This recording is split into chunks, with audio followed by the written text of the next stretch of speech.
They have an explanation for it. This guy by the name of Yuri Bezmenov. Last name is spelled B-E-Z-M-E-N-N-O-V. Yuri Bezmenov. Yuri was a Soviet journalist. He defected in 1970.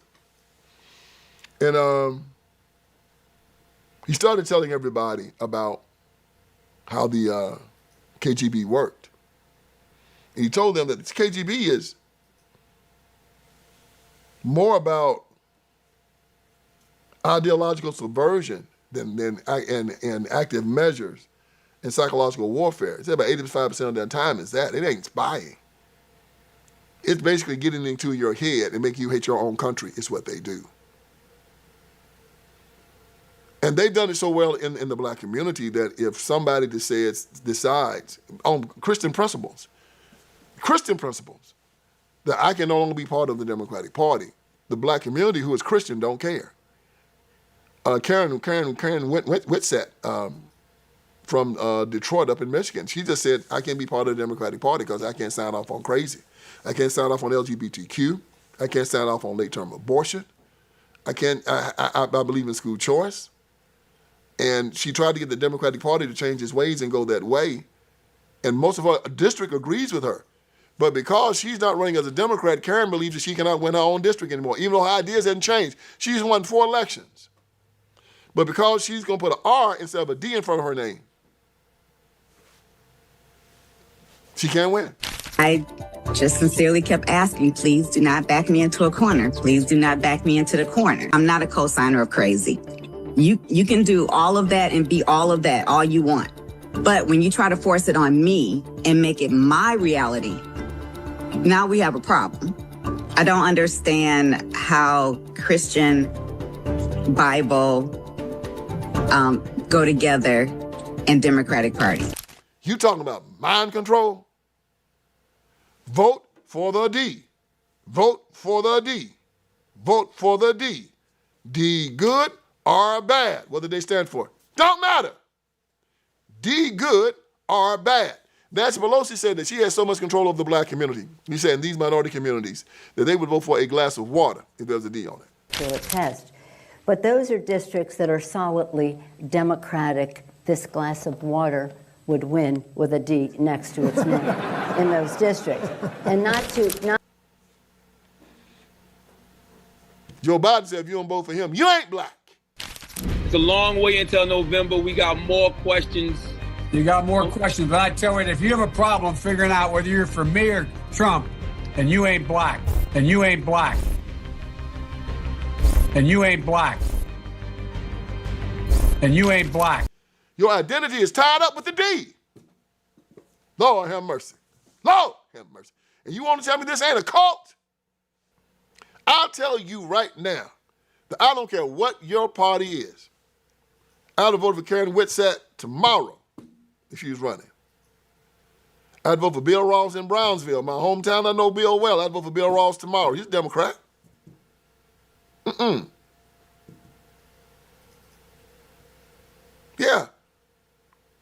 I don't care if you think somebody's going to tell me what to do. Republican, if you vote for a Democrat, I'm going to say, hell, man, if he's more conservative than the daggone Republican is, of course I'm going to vote for him. I don't care if you like it or not. Get out of my face. Tell me what to do. But no, this is, and Yuri made some very interesting statements about how the KGB and the Soviet Union has controlled black people. You can hear it. You can see it here. Where reality is right in front of you, and somehow everyone is acting like it's not, has become the new normal. And I want to talk about that with you. Like, what is that? Does the truth actually matter to us anymore? That question led me to deep dive into someone we've mentioned before on other episodes, Yuri Bezmenov. Now, I know that there's a lot of people watching who have already seen his interviews several times, but I want to take a minute to deep dive into his perspective because I think he brings a lot of insight into that question. So Yuri was a communist defector from Russia who gave lectures in the United States about something most people had never heard of at the time, something he called ideological subversion. Is a slow process which we call either ideological subversion or active measures, активные мероприятия in the language of the KGB, or psychological warfare. What it basically means is to change the perception of reality of every American to such an extent that despite of the abundance of information, no one is able to come to sensible conclusions in the interests of defending themselves, their families, their community, and their country. It's a great brainwashing process which goes very slow, and it's divided in 4 basic stages. These 4 stages include demoralization, the erosion of truth and meaning, destabilization, the fracturing of systems, crisis, the breaking point, and normalization, the acceptance of a new order. The first one being demoralization. It takes from 15 to 20 years to demoralize a nation. Why that many years? Because this is the minimum number of years which requires to educate 1 generation of students in the country of your enemy, exposed to the ideology of the enemy. In other words, Marxism-Leninism ideology is being pumped into the soft heads of at least 3 generations of American students without being challenged or counterbalanced by the basic values of Americanism, American patriotism. The demoralization process in the United States is basically completed already for the last 25 years. Most of it is done by Americans to Americans, thanks to lack of moral standards. As I mentioned before, exposure to true information does not matter anymore. A person who was demoralized is unable to assess true information. The facts tell nothing to him. Even if I shower him with information, with authentic proof, with documents, with pictures, even if I take him by force to the Soviet Union and show him concentration camp, he will refuse to believe it until he is going to receive a kick in his fat bottom. When a military boot crashes his balls, then he will understand, but not. And when you hear that, you have to go all the way back to Martin Luther King Jr., because it's what they did. The whole civil rights movement was a psyops. It wasn't hard to get black people back on the plantation. But, you know, like I said, Karen Whitsett is has paid the price for it. This lady down in Georgia, her name was Misha Maynor. She was a black Democrat, female, who could no longer support the Democratic Party because they were against school choice, school vouchers. She said, I'm leaving. She lost her seat. Vernon Jones, down in Georgia, same thing. Vernon said, can't sup with you no more. You guys have just left a reservation. Y'all crazy. Vernon lost his seat. They will punish you if you do not toe the line. That is a cult. When you no longer care what they stand for, when you no longer care what they do, when they have the ability to hurt you and cause you pain, when they isolate you, like they have black people in the ghettos and the schools and the HBCUs, like they did at Morehouse. At one time, the premier black male college in the nation, and now they are putting sodomites and gay men and gay preachers, putting portraits of them up in the chapel. You see what they're using the HBCUs for now, right? Yeah, you shouldn't send your child to an HBCU now because they are just pig pens for the Democratic Party, for these liberals, and for the LGBTQ. If you want grandchildren, you better not send your boy to one of these HBCUs. I tell you that, because when he comes home, he ain't gonna be looking at no girl. He's gonna look at another boy. That's a damn shame. So they're gonna indoctrinate your son. You know they're gonna indoctrinate your son to be an ankle grabber, and you're gonna send him anyway. If I had one, he wouldn't go.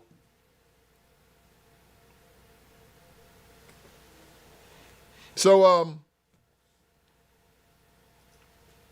the Democratic Party, let's put a barbed wire fence around the black community. They got you back on the plantation. And instead of picking cotton now, you're picking votes. And they told you better not leave and you better not say nothing. And it's a shame.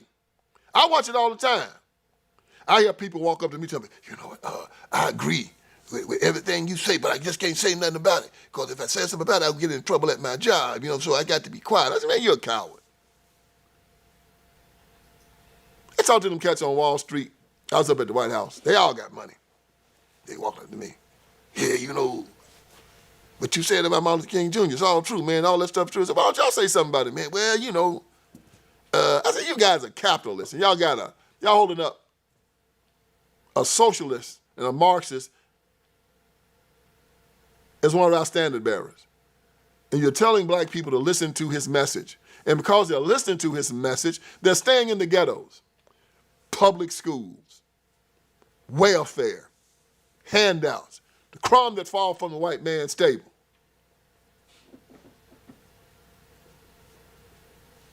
Not telling them to go out there, best service, best product, best price, always wins. It's time to jettison this stupidity and get out of this death cult. Hell, the black community is dying in real time.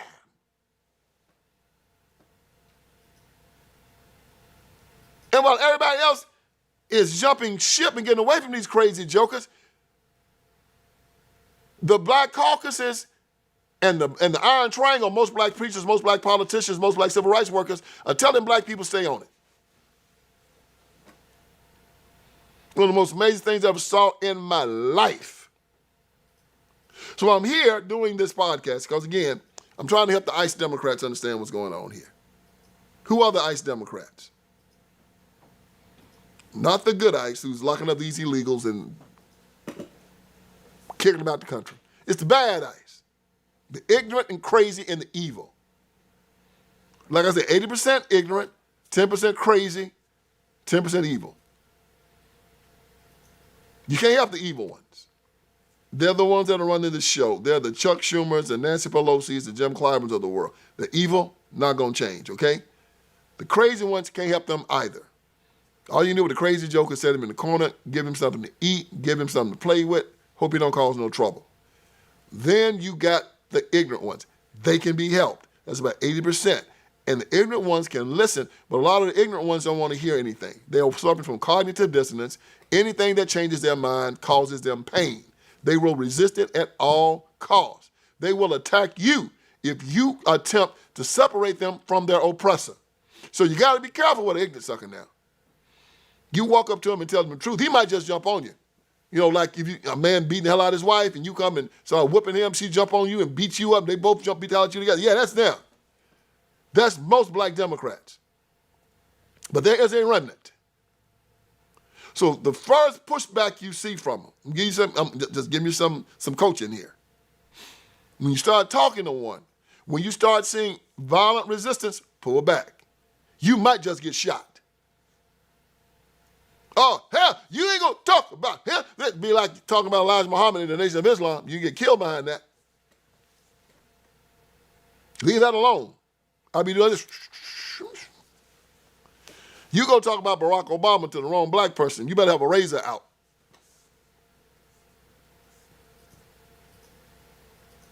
Ain't never met Obama. Obama wouldn't know him if you walked up to him and gave him $30. You ain't talk about Obama. You talk about my. Hey, man, chill out, bruh. We just having a conversation. Hell no. That's the cult. But there is a remnant you can sit back and have a conversation with. And if they're willing to converse with them. But that's few and far between. Very few, very far between. About maybe 20% sliding scale from the population. They're the ones that will listen to my show and say, Mr. Ellison, thank you. I've learned something today. Thank you. You opened my eyes. Thank you. I was in darkness. Thank you. I've left the Democratic Party. Thank you. I didn't know. I get that every show in my comments. Y'all should read them. And that's why I do what I do. But you first have to come to a conclusion and understand this. The Democratic Party is a death cult. It is a cult.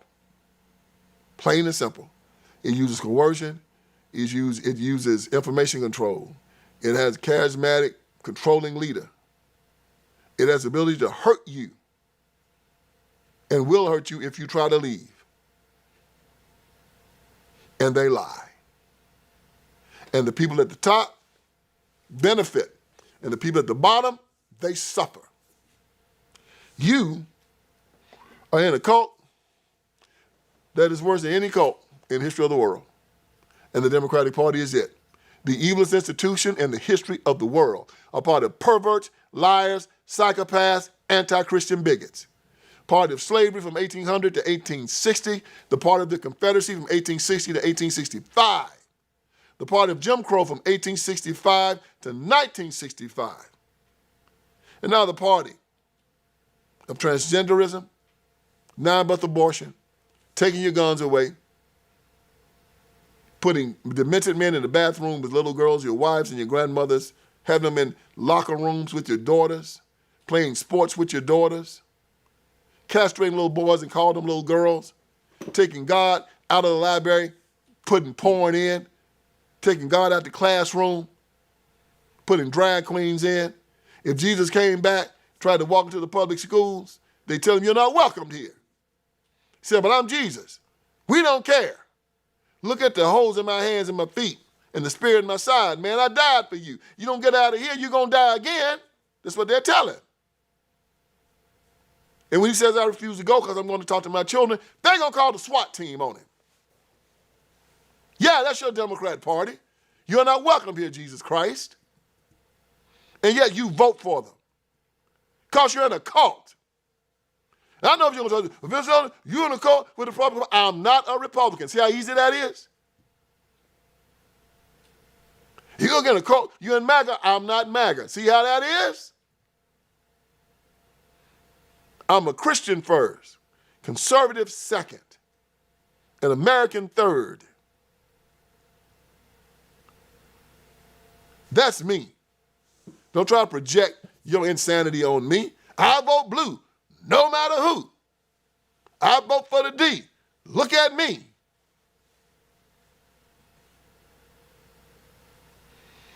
So I'm trying to help the ones that want to be helped. If you don't want to be helped, as Jesus Christ say, shake the dust off your feet. I don't have to spend any more time with you. I'm here to help you. I'm here to give you information. I'm here to have you look in the mirror. I'm here to shake you. But more than anything, I'm here to wake you up. Hope I did you some good today. So leave the death cult and join me again for another edition of the Vince Everett Ellison Show. I'm April Chapman. And I'm Vince Everett Ellison. There's a victim narrative here in the United States of America that says you have no control over your lives, no control over your agency. And they're basically saying that you're an animal, that you're a slave. I don't believe that. I don't think it's ever been the case. As an heir of Jesus Christ, and as a child of God, I cannot be oppressed. I cannot be a victim. I do not think I am, nor do I think that any American ever has been, or any person. Even when it comes to slavery, I believe, and I think they will hold true, that slavery was a choice. You know how I know? Because people are choosing to be slaves now.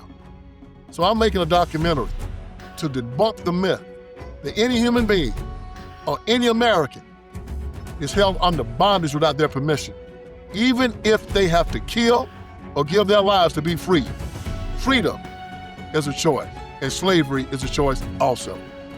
We're asking you to partner with us. We are here. We have begun filming Slavery is a Choice, and it's an incredible documentary that outlines Vince's argument to prove to the world that slavery is absolutely a choice. I've partnered with him in the executive producer position, and we are appealing to our audience, you guys, those who watch us faithfully every single week, to help us bring this film to market. We've begun a crowdfunding campaign, and we're going to link the opportunity in the description below for you to partner with us and give any amount to help us bring this project to market. Slavery is absolutely a choice, and we know that slavery is a choice because we're choosing it today with many of the decisions that we continue to make to our own detriment. So we're hoping that you guys will partner with us, and we want to bring this film to market in summer of 2026. So click the link down below. And I'm April Chapman. And I'm VinceEverettEllison. Freedom is a choice, but in order to be free, you must be brave. In order to not be a slave, you must believe in Jesus Christ.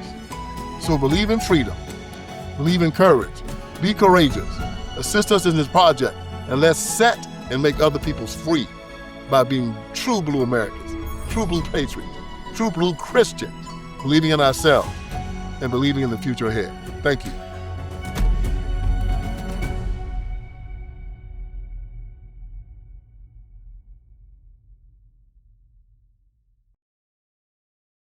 All right, friends, VinceEverettEllison is here. I want you to go to my website, and on my website, you're gonna see a lot of great stuff, man. You're gonna see that we got t-shirts, we got caps, you got my books, my documentaries, you got all kinds of stuff on VinceSpeaksTruth.com. Go there. We're dropping new t-shirts, we're dropping new merchandise. My new book, The End of Tolerance, is there. The End of Tolerance. Make sure you get it, make it #1. If you got my first 3, get The End of Tolerance. It's just as good, and it's telling us we have to end our tolerance with these leftists, these Democrats. We can no longer allow them to sexually groom our children. We can no longer allow them to castrate little boys and call them little girls, run God out of the public square, take away our guns, take away our sovereignty. No longer allow it. So go on VinceSpeaksTruth.com. That is VinceSpeaksTruth.com. Hit merchandise. You'll see the t-shirts. You'll see the caps. You'll see the books. You'll see the documentaries. You'll see it all. And let's keep this ball rolling. God bless you.